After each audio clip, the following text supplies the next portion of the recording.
Henri Daniel Piguet, vous avez eu l'an dernier 80 ans, je crois, et on est ici dans votre maison de famille et dans un atelier. Il existe depuis quand cet atelier?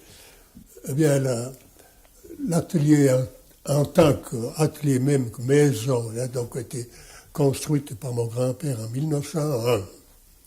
Mais mon grand-père était installé comme fabricant d'horlogerie depuis, en tout cas, 1880. Et quel travail faisiez-vous ou avez-vous fait? Eh bien, mon grand-père était spécialisé dans la fabrication des mouvements compliqués. Donc, c'était les répétitions, tout genre de répétitions, grande sonnerie, chronographe, rattrapante, quantième perpétuel, c'était sa spécialité. Et votre père a continué après lui? Oui, ils ont travaillé ensemble pendant bien des années.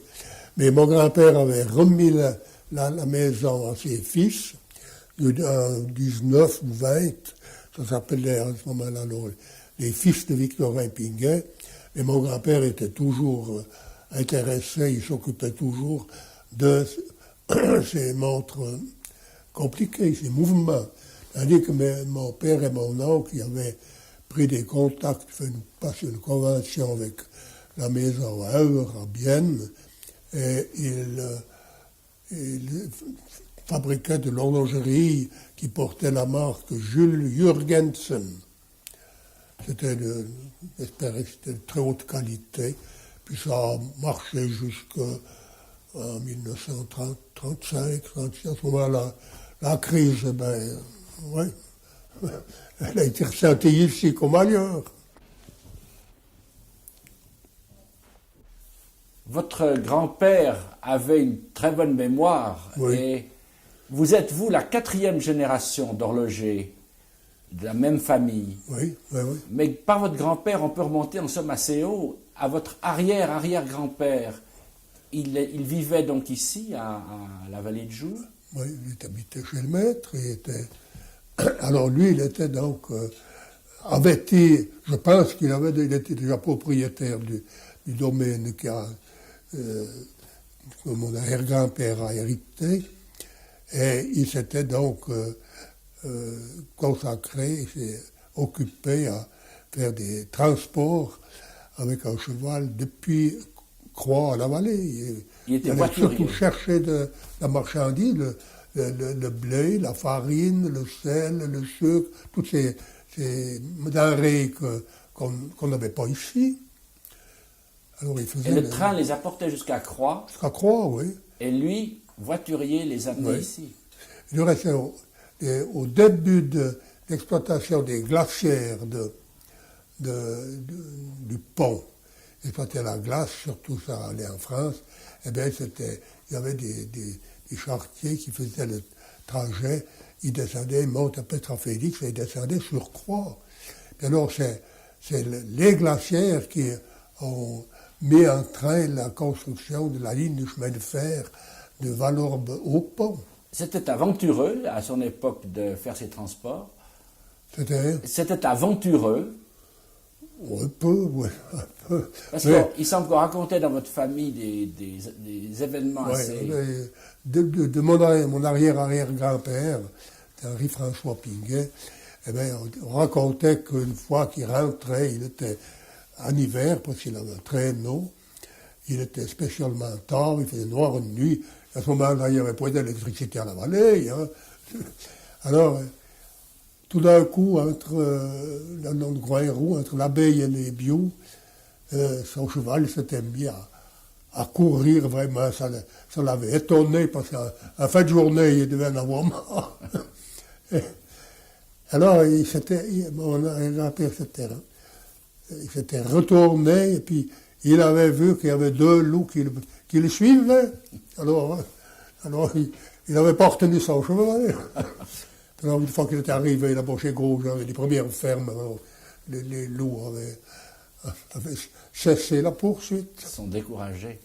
Et votre arrière-grand-père portait les mêmes prénoms que vous. Oui. C'était Henri Daniel. C'est-à-dire que mon père m'a appelé Henri Daniel en souvenir de son grand-père. Et lui, votre arrière-arrière-grand-père Vous n'êtes pas sûr, vous ne savez pas s'il a fait de l'horlogerie à côté Ah, de je son suis pas travail. sûr, non, j'ai jamais eu de...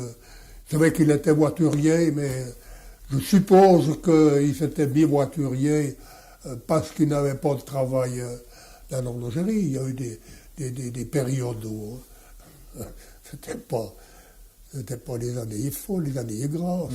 Dans cette génération-là, donc très ancienne, on situe autour de 1800, il y avait d'autres membres de votre famille qui s'étaient engagés alors comme soldats ou comme officiers? Ah ben, il y en a eu, c'est-à-dire que précédemment, il y en a qui avaient fait du service militaire comme fantassins suisses, parce que la question du service militaire était pas seulement développée à la vallée, parce que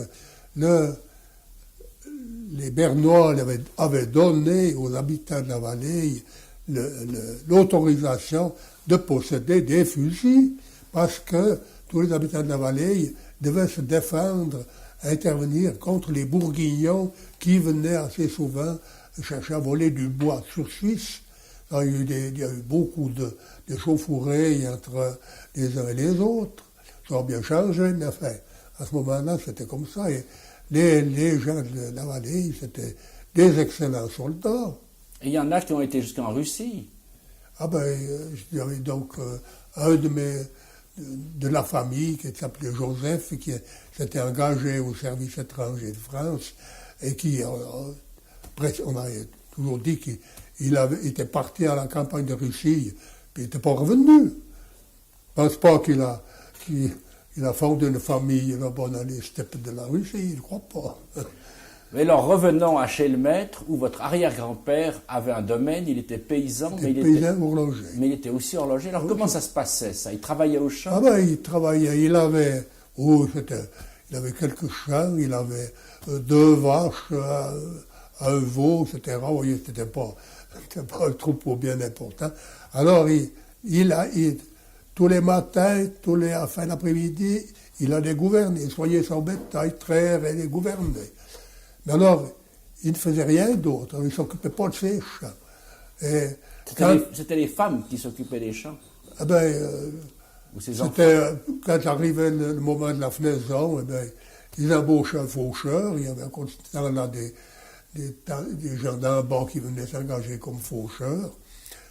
Et puis alors, le faucheur, chaque matin, depuis 5 heures, eh ben, juste le jour, il allait faucher tout ce qu'il pouvait faucher, et puis après, il fallait soigner la grand-mère y allait, mon père qui avait une dizaine d'années y allait aussi pour épancher ce fouet, et puis il le soignait comme il faut, puis à la fin d'après-midi, eh ben, il ramassait, alors c'était la grand-mère qui faisait le char, le fouet, puis le faucheur qui chargeait, c'était plus pénible.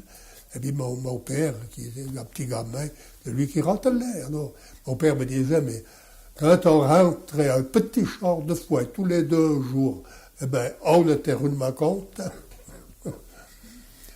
Quand même, il fallait le décharger, ça durait, ces fenaisons, ça durait plus d'1 mois pour quelques champs qu'ils avaient autour de chez le maître. Et alors, mon arrière-grand-père, il travaillait à l'établi. Alors, sitôt qu'il avait fini à l'écurie, eh bien, il travaillait à l'établi.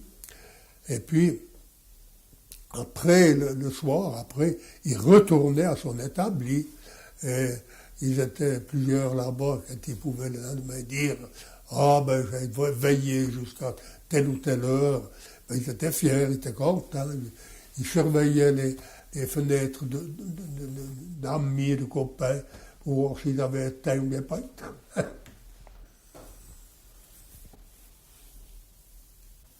Vous êtes, on peut le dire, je crois, combien 100%? Oui, d'après les papiers qu'on a, les arbres généalogiques, dans tous les ancêtres, il n'y a que des noms combiens, que ce soit des Piguet, des Aubert, des Gaulin, des Mailan, des Raymond, des Rochats, je ne crois pas qu'il y en ait, parce que les Rochats, c'était à l'autre bout de la vallée.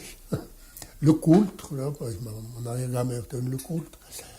Et vraiment, on est des combien 100%. Et votre grand-père était donc Victorin Piguet. Et en 1870, il devait avoir 20 ans. Il avait juste 20 ans. Et il avait été recruté, il était carabinier à ce moment-là. Ça avait une importance considérable. Et les carabiniers, ceux qui étaient recrutés dans les carabiniers, c'est eux qui fournissaient leur uniforme. Et il avait été recruté dans les carabiniers et il avait une compagnie 75, je crois.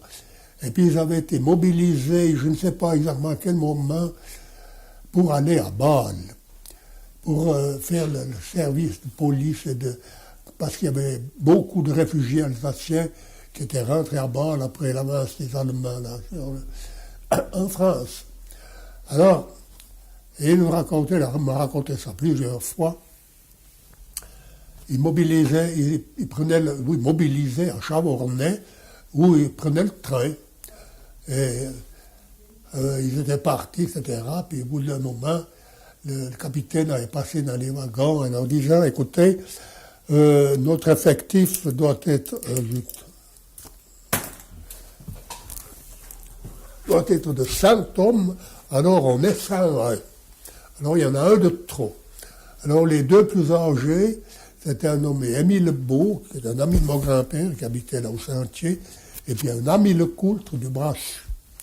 Alors le capitaine leur avait dit, arrangez-vous entre vous, il y en a un qui pourra descendre en Neuchâtel et puis rentrer, et il ne sera pas mobilisé. Et puis, le train allait lentement à ce moment-là.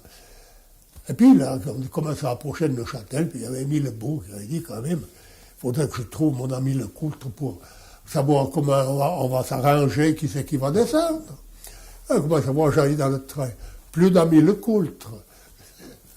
Il avait profité de ce que le train avait un peu ralenti dans une gare, était à grand son par là-bas, puis c'était débarqué sans rien dire à son copain. Et mon grand-père disait, mais ça a été une chance fantastique, parce que Émile Beau, une fois qu'il était à Bâle, Émile Beau avait fait d'une chorale, tous ceux qui voulaient chanter. Alors il répétait des chants pendant toute la journée, il n'avait rien à faire. Puis le soir, ils allaient chanter dans des cafés, sur les places. Ils avaient un succès fantastique.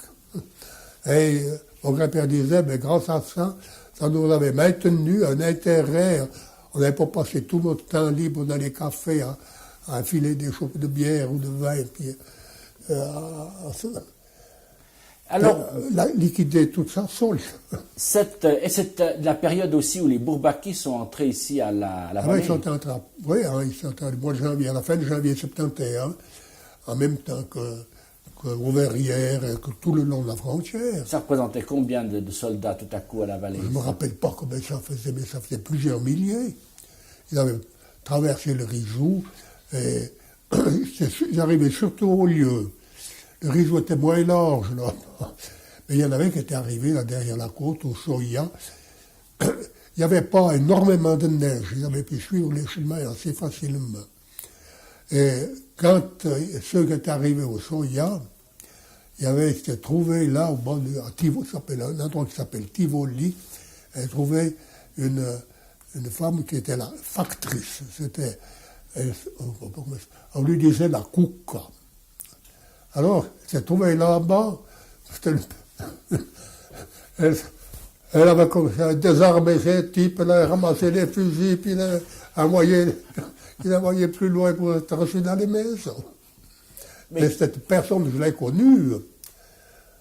Il y avait assez de nourriture à la vallée pour nous. nourrir tout ce il y en monde. avait assez. Il les avait mis, mais au bout de 2 jours, il n'y avait plus de pain, il n'y avait plus de farine, il leur faisait de la soupe à tour de bras avec des pommes de terre, ce qu'ils avaient. Puis alors tout de suite, il y avait eu des mesures qui avaient été prises pour évacuer tous ceux qui pouvaient encore marcher, les évacuer à la plaine. Après la guerre, il y a eu une crise, je crois, économique, en tout cas des grandes difficultés. Votre grand-père a dû quitter la vallée. Qu'est-ce qui s'était passé? Oui, mon grand-père, il s'était marié en 1873, il s'était installé dans un tout petit appartement chez son beau-père au Soya. Là, c'est ici que mon père est né. Et puis, la crise, il y avait non seulement les conséquences de la guerre franco-allemande, mais il y avait aussi cette évolution cette mécanisation de l'horlogerie. Il y avait beaucoup qui n'avaient pas grand-chose à faire. Alors, lui, il n'avait pas voulu se croiser les bras tout le temps. Mais il était donc horloger, il travaillait où? Ah ben non, je ne peux pas vous dire. Je sais pas, il travaillait chez lui, mais il travaillait chez lui. Parce qu'à ce moment-là, il n'y avait pas de fabrique. À part la fabrique Le Coultre qui commençait, mais il n'y avait pas la plupart des ouvriers à ce moment-là travaillaient à domicile. Donc vous pensez qu'il a travaillé à l'établi avec son père, à domicile? Je ne crois pas qu'il a travaillé avec son père. Il a travaillé pour son compte, mais là, il était au Soya. Mais enfin, son métier, c'était horloger. Il était horloger, oui. Et puis, alors, il a quitté la vallée pour aller.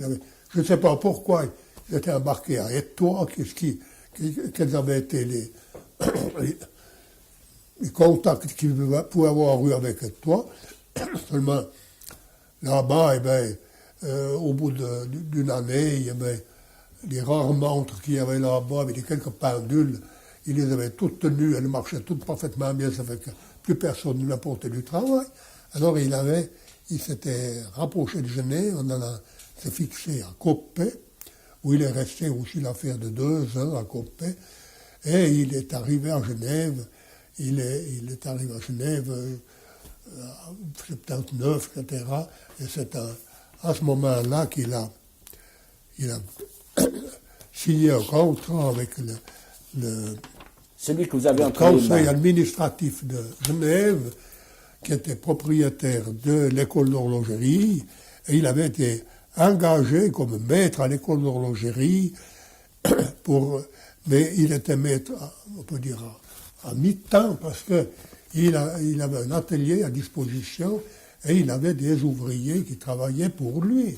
Et il devait accepter tous les élèves qui se présentaient, qui voulaient bien apprendre les quadratures, les chronographes et les pièces, les mécanismes compliqués. Mais pour être accepté comme maître à Genève, il devait être particulièrement compétent dans sa... Oui, il était particulièrement compétent, mais je n'ai jamais su où il avait appris son métier. J'avais posé la question à mon oncle, il avait déjà, à ce moment-là, 95 ans, c'était donc il n'y a pas si longtemps, mais mon oncle m'avait dit, je ne sais absolument pas. Mais la seule chose que je sais, c'est qu'à l'âge de 12, 13 ans, pendant les vacances, il faisait de l'outillage pour son oncle, qui donnait du travail à son père. Il avait déjà fait une série, il faisait des cloïs. Et puis, il avait porté une série, et puis, il avait demandé, il voulait demander un peu de l'argent, puis son oncle lui avait dit, bon, l'argent, tu es bien trop jeune pour en avoir, je m'arrangerai avec ton père. Alors le voilà, genevois, mais il avait son frère, donc votre... Ah ben, son frère, oui. Il y avait un frère qui avait 2 ans de moins que lui, il l'avait suivi, il avait rejoint en Genève quand il avait cet atelier, et dès ce début, il a eu du travail pour les maisons de Genève, et il avait plusieurs ouvriers, il y en avait 2 ou 3 d'ici qui l'avaient suivi en Genève, il avait rejoint en Genève pour travailler. Et puis, à l'origine, comme il donnait du travail à des amis qui étaient restés à la vallée, alors ça lui posait un problème assez difficile, parce que c'était les contacts, la poste, évidemment, on pouvait envoyer, mais venir pour discuter avec ses ouvriers, venir par les moyens de locomotion, c'était le train jusqu'à Lausanne, il fallait changer jusqu'à Croix, puis depuis Croix, il y avait bien une poste, etc., mais il venait à pied, parce que toute la montée de Croix jusqu'à Petra-Félix, ceux qui avaient payé leur place dans la poste, ils étaient bien obligés de marcher derrière. Pour venir de Genève à la vallée, alors le plus simple, c'était prendre le bateau à Genève jusqu'à Rolle, et puis depuis Rolle, grimper la côte, passer le marché rue et redescendre dans la vallée. C'était plus court, prenait moins de temps que de prendre le train, passer par Lausanne, puis Croix, puis revenir depuis Croix jusqu'à la vallée à pied. Ça faisait à peu près autant. Et mon père me racontait à l'âge de 7 ou 8 ans, il était revenu en vacances, il était avec un oncle, et il avait fait ce trajet. Ouais, il avait surtout trouvé long, c'était de remonter au Soya, depuis la Gaulice au Soya. Et il était venu à pied depuis où? Depuis Rolle? Depuis Rolle, oui. À l'âge de 6 ou 7 ans? Je vous dis 7 ou 8 ans. Oh, il s'en souvenait. Vous l'avez fait vous-même, ce Non, trajet? non, je l'ai jamais fait. J'avais fait une fois, quand j'étais à Lausanne, au gymnase, on revenait en vacances avec un cousin. On était passé par le marché rue, mais on était venu depuis à la main jusqu'à Aubonne. Oui, on était jusqu'à Aubonne. On était venu depuis Aubonne à pied. Oh, ça faisait bon, l'après-midi qui était chargé. Mais alors, depuis le marché rue, on coupait à travers le pâturage pour arriver là à Lorient. Parlez-nous encore de votre grand-père. On l'a vu donc aller à Genève. Faites-nous un portrait de cet homme. Vous dites que c'est une forte personnalité. Tout le monde dit que c'est un monsieur. Le grand-papa Victorin, c'était quelqu'un. Dans toute la commune, il avait été municipal. Il a été député pendant plusieurs législatures. Il était membre du conseil d'administration des Eaux de Joux. Il a été pendant 30 ans. Il a été, encore l'autre jour on a parlé, il a été président du conseil du Crédit Mutuel pendant au moins 40 ans. Mais avec tout ça, il avait quand même le temps de travailler à l'établi. Il travaillait, c'est sûr. Il avait quand même remis son affaire en 1919 à ses 2 fils et il n'avait plus la même responsabilité dans l'atelier. Mais alors, chaque fois qu'il y avait une pièce spéciale, compliquée à faire, il disait ça au mot, son opinion. Et c'était lui qui traçait la pièce, ce qu'on appelait le calibre, qui était la base de la construction. Donc celui qui pensait la pièce, c'était lui? C'était lui, mais avec mon père aussi, oui. Parce que mon père était tout à fait compétent aussi. Mais mon grand-père, il avait dans la tête cette facilité de concevoir des mécanismes compliqués, quelque chose d'extraordinaire. Alors, on va parler de ces mécanismes compliqués. C'est ce que vous appelez une grande complication. Tout ce qui est ajouté à une montre est ce qu'on appelle une complication. Un mécanisme pour faire sonner la montre, de répétition. Et il y a plusieurs genres de répétition. Il y a ce qu'on appelle la répétition à quart, il y a la répétition à demi-quart, la répétition à 5 minutes, puis la répétition en minutes. Quand vous dites quart, c'est un quart d'heure. Oui. Et les quarts et les 5 minutes, il y a longtemps qu'on n'en fait plus. C'était soit les quarts, soit les minutes. Alors, il y avait un poussoir ou un décrochement pour, à n'importe quel moment de la journée, alors on déclenchait la cloche, puis alors la montre vous sonnait exactement le nombre d'heures, de quarts et de minutes. Donc ça, c'est utile pour la nuit? Ah, c'est les matières lumineuses qui ont coulé les répétitions. Ça les fait beaucoup, pendant la guerre de 14-18. Et quelles autres complications est-ce qu'il y a? Parlez-moi des quantièmes. Et alors, il y a les chronographes et compteurs et rattrapantes qui se sont bien beaucoup mécaniquement par la suite. Et puis alors, les quantièmes, ce qu'on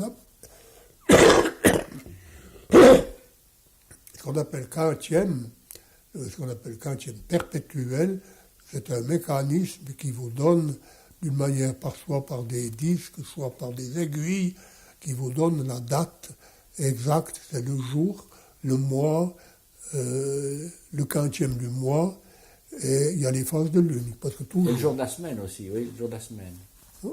Et les jours de la semaine, oui. Les jours, alors, mercredi 3 avril, la pleine lune. La pleine lune, c'est le jour. Voilà. Oui.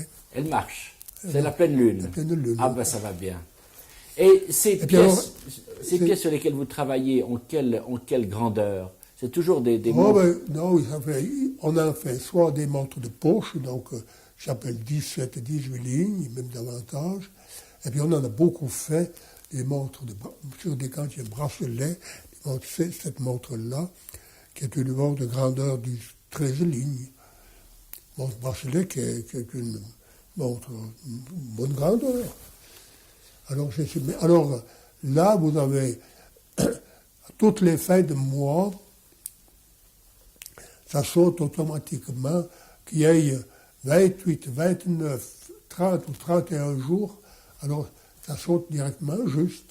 Tandis qu'il y a ce qu'on appelle les montres calendrier, eh bien, chaque fin de mois qui n'a pas 31 jours, eh bien, il faut faire une correction. Et ces complications, c'est des choses qui se font un peu partout dans le monde? C'est une spécialité suisse? C'est une spécialité combien? Ça a été une spécialité suisse, mais les quantièmes, ça c'est depuis il y a 10, 20 ans, ça s'est beaucoup généralisé.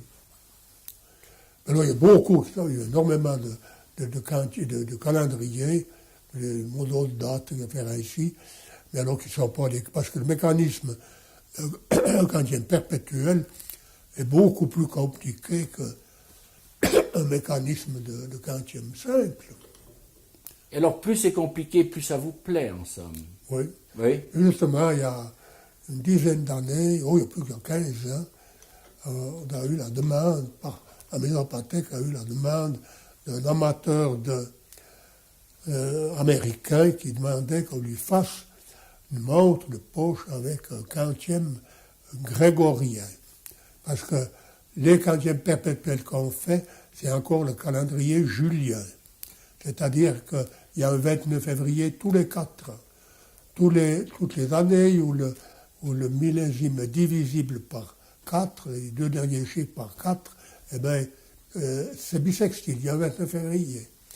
Et alors, en 1383, ce calendrier avait fait un écart déjà de 10 ou 12 jours. Alors, on commençait à trouver un peu mauvais. Ça continue, alors le nouvel an sera au milieu de l'été. Ce quantième grégorien, ça impliquait quoi du point de vue mécanique? Qu'est-ce qu'il y avait de spécial par rapport à une grande complication ordinaire? C'était évidemment un mécanisme, c'était quantième, mais ça m'a fallu arriver à supprimer ces 3-29 février, les années 2100, 2200, etc. Alors, pour arriver à ce mécanisme-là, il a fallu combiner avec une étoile qui fait un tour en 4 ans, qui actionnait une bascule qui faisait avancer d'une dent une étoile de 25 dents. Alors, cette étoile de 25 dents faisait un tour en une année. Et puis, alors, elle portait un satellite qui engrenait avec un système de doigts, une croix de Malte, un système de doigts, alors qu'elle fait un quart de tour par tour de l'étoile qui fait un tour en 100 ans, qui fait qu'elle fait un tour en 400 ans. Alors, Donc il y avait un mécanisme, une roue qui fait un tour complet en 400 ans. Oui. Qui contrôlera que votre système marche? Écoutez, la première fois que j'avais eu cette demande, j'avais reçu cette demande, j'en avais parlé chez nous, puis mon fils qui m'avait dit, tu peux bien faire ce que tu voudras, parce que le propriétaire ne pourra jamais voir si ça ne marche pas. Ce sera un peu trop tard pour réclamer dans 400 ans. Et puis il faut attendre l'an 2100. Mais qui était ce collectionneur?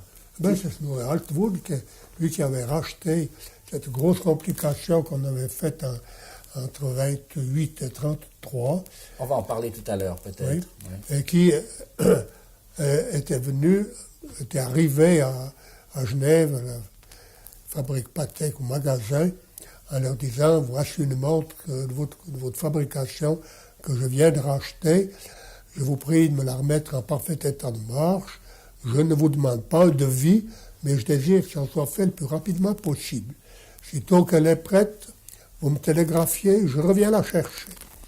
Comme elle n'avait absolument point de mal, ça a été fait rapidement.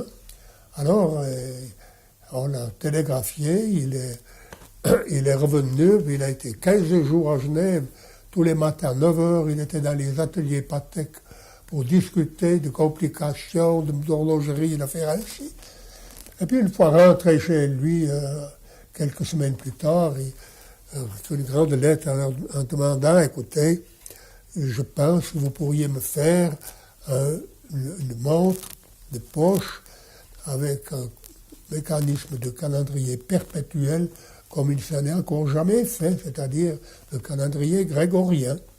Et c'est là-dessus que l'affaire est partie, que je me suis creusé la tête et j'ai trouvé assez facilement une solution. Et Donc toute la conception de la montre, les calculs, etc., c'est vous qui les avez fait. Oui. Combien de temps est-ce qu'il vous faut pour réfléchir à tout ça? Mais j'avais eu cette demande-là, je faisais un autre travail en train, c'était en faisant l'autre travail que je réfléchissais. Puis tout d'un coup, j'ai eu une idée. Et puis, vous réfléchissez, crayon en main, Pas même. Et j'ai trouvé cette solution, on a fait une proposition, il a fait la commande, et puis on s'est embarqué. Et alors, comme je vous l'ai dit, elle a été perdue entre Genève et le Sentier. C'est-à-dire que vous l'avez faite, envoyée à Patek. Envoyée à Patek, donc le mécanisme.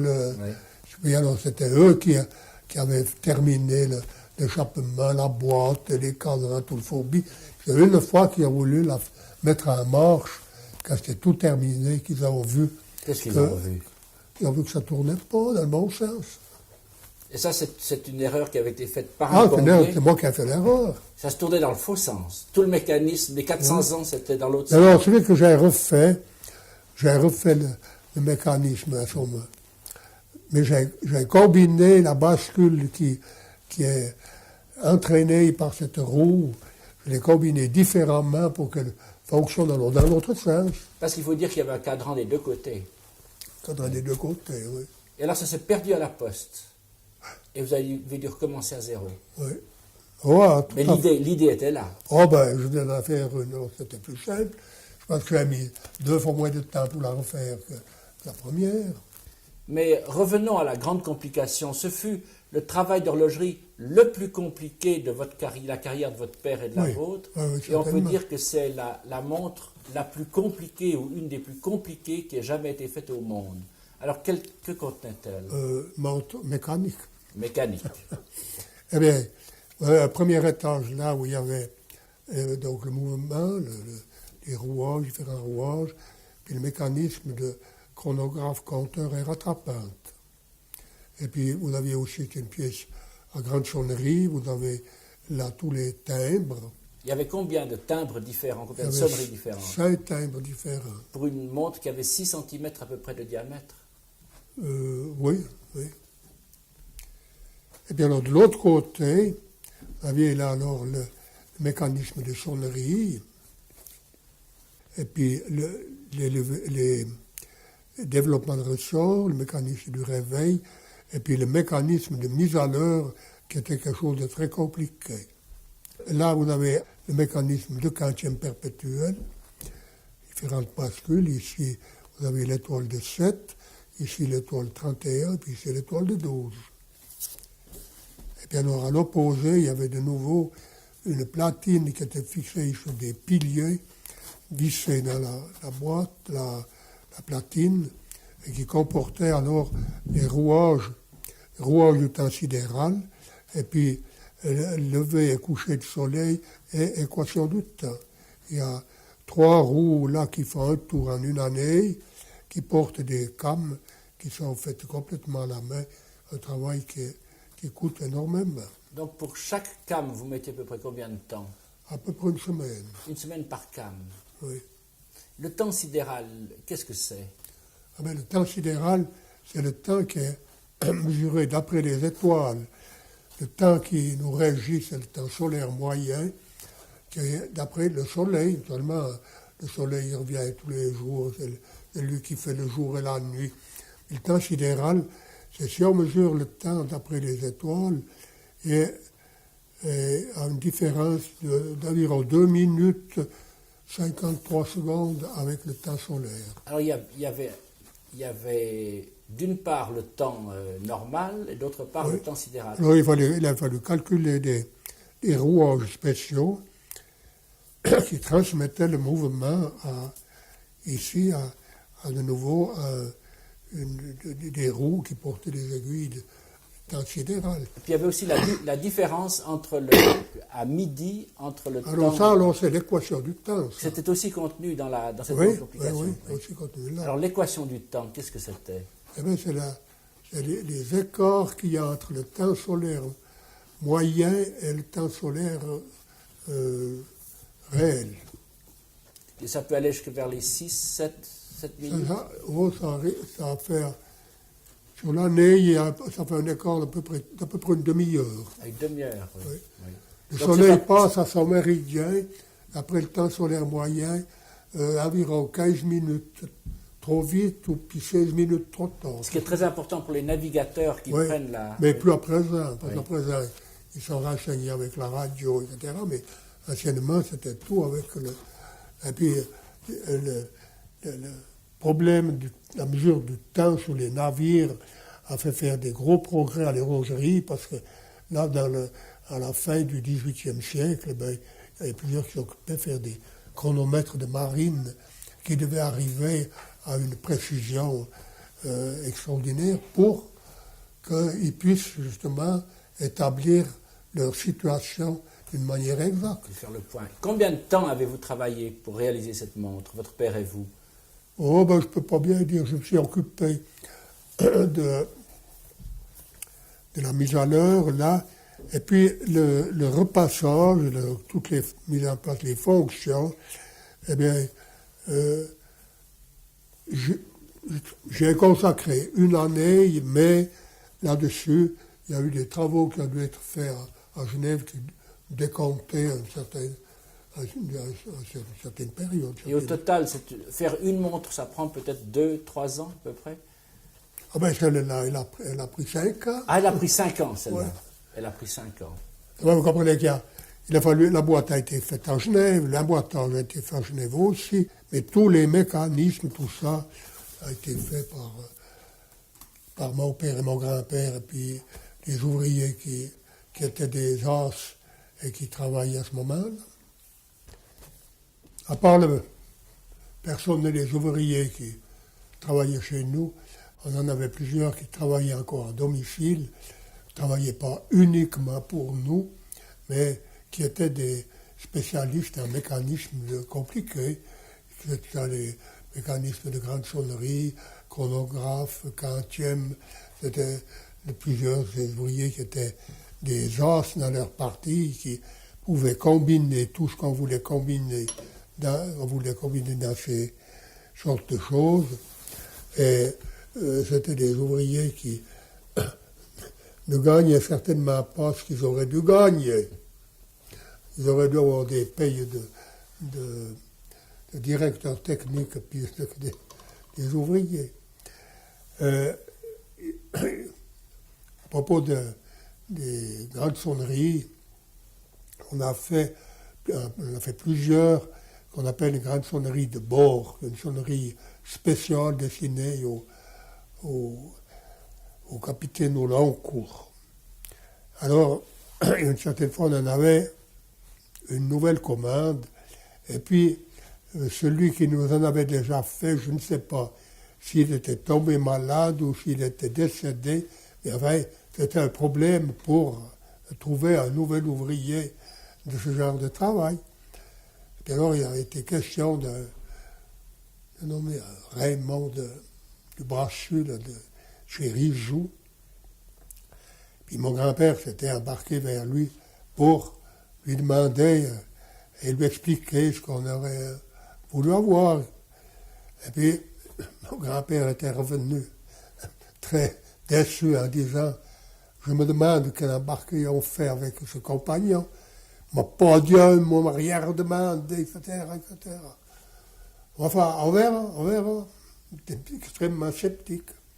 Et puis, quelque temps après, le type se rappelait qu'avec son mécanisme, fait parfaitement bien comme ça devait faire, pas une critique, pas une retouche. Et il n'y a pas eu besoin de poser une seule question pour faire ce travail parfaitement. Non, pas besoin. Il avait tout de suite compris exactement ce qu'on était. Et puis, c'est embarqué. Et c'est la première fois qu'il fait un mécanisme comme ça. On a parlé beaucoup d'horlogerie, bien sûr, dans cette maison. Vous êtes un spécialiste non pas de la grande complication, mais de la toute grande complication, c'est-à-dire que chacune de vos pièces était des pièces uniques et non pas des grandes complications de série. Mais on va peut-être parler, pour finir, d'autres aspects de votre vie, parce que vous avez été un homme de tribunal, un homme d'église. Racontez-nous tout ça. Évidemment, débuté dans des sociétés, quand on avait quelques facilités et puis qu'on se laissait un peu influencer, ben on se chargeait de certains travaux qu'on aurait peut-être mieux fait de laisser tomber, mais encore il n'y a pas si longtemps que ça, ma femme me redevait dans le temps, le premier temps de notre mariage, ben, je n'avais pas souvent un soir à la maison. Et vous étiez donc juge pendant longtemps? J'ai été juge au tribunal pendant 30 ans. J'ai succédé à mon père, parce que c'était encore à ce moment-là la limite des fonctions à 70 ans. Puis j'ai été 2 ans juge suppléant, puis après j'ai été juge, et puis les 12 dernières années, j'étais vice-président du tribunal. Et j'ai eu plusieurs petites choses à présider moi-même. Ça dépend les présidents, les premiers présidents que j'ai eus, ben, leur vice-président ne fonctionnait presque jamais. Mais alors, le dernier qu'on a eu, lui, tant de petites choses, il est son vice-président. Il fallait se débrouiller, quoi. Et puis j'ai été longtemps dans l'autorité de l'Église, au conseil de paroisse du Sentier. J'ai été 12 ans vice-président et 12 ans président. C'était une assez grosse. C'était plus que. Ça prenait davantage que la place du juge au tribunal. Est-ce que les problèmes. Comment décririez-vous le problème, la situation religieuse ici à la Vallée? Eh bien, évidemment, il y a. Voilà déjà combien, 15 ans que j'ai quitté l'autorité. Je suis moins dans le mouvement que n'était avant, mais la situation n'est pas si mauvaise. En tout cas, actuellement, on a une collaboration entre l'Église protestante, l'Église catholique, les sectes, quelque chose de remarquable. Tous ces messieurs qui sont pasteurs, prêtres, curés, ils fonctionnent, ils travaillent d'entente les uns avec les autres, se réunissent tous les mois, et vraiment c'est un point très fort de la vie. Mais indépendamment de ça, ben, la vie religieuse, elle est bien atténuée chez beaucoup. Qu'est-ce qui a changé de plus dans la vie religieuse par rapport à votre enfance? Est-ce que là, les distances étaient beaucoup plus longues entre ceux qui appartenaient à l'Église qui était alors nationale et les sectes, oui, par exemple? Anciennement, déjà il y avait l'Église nationale puis l'Église libre. C'était des ennemis jurés. Il ne pouvait pas souvent y sentir. Depuis la fusion, il a fallu du temps pour l'accepter, mais à présent, ça ne pose plus de problème. Mais si je veux parler des tout vieux souvenirs, je vous ai déjà dit que mon arrière-grand-père travaillait pour un beau-frère. Ce beau-frère, il était un des anciens de l'Église libre, tandis que mon arrière-grand-père était de l'Église nationale qui venait depuis chez le maître tous les dimanches au culte au Sentier. Mais alors, son beau-frère, pour lequel il travaillait, eh bien, quand il pouvait l'endiabler, il le faisait. Il a eu venu le samedi soir en lui apportant du travail, en lui disant que c'était tellement urgent qu'il venait de recevoir ça, qu'il lui fallait absolument pour lundi matin. Alors, en fait, tu as qu'à te mettre. C'était pour l'empêcher d'aller au culte au Sentier. Et il venait à 9h30 voir s'il était à l'établir. Une fois que s'approchait 10h, il lui disait en patois, eh bien, je m'en vais au culte. Salut Henri. Et puis il y a encore là un autre aspect de votre vie. Vous avez été un membre du club alpin, vous aimiez les promenades. Votre père aussi aimait bien les promenades. Oui, mon père spécialement, lui, la montagne sur le Valais, il allait toutes les années faire une grande course en Valais. On allait surtout dans le massif du Trian, parce que c'était moins loin. Bon. Et puis là, il y avait des belles courses à faire. Et quand vous faisiez des promenades en famille, vous alliez de quel côté? Ah ben, quand on faisait des promenades en famille, presque tous les dimanches, on allait toujours du côté du Montagne. Et pour mon père, l'important, c'était d'aller juste sur la crête pour voir de l'autre côté, pour voir les Alpes. Et qu'est-ce qu'on pense de l'autre côté quand on est combier? Oh, ce qu'on pense de l'autre côté, il y a les Pégans, puis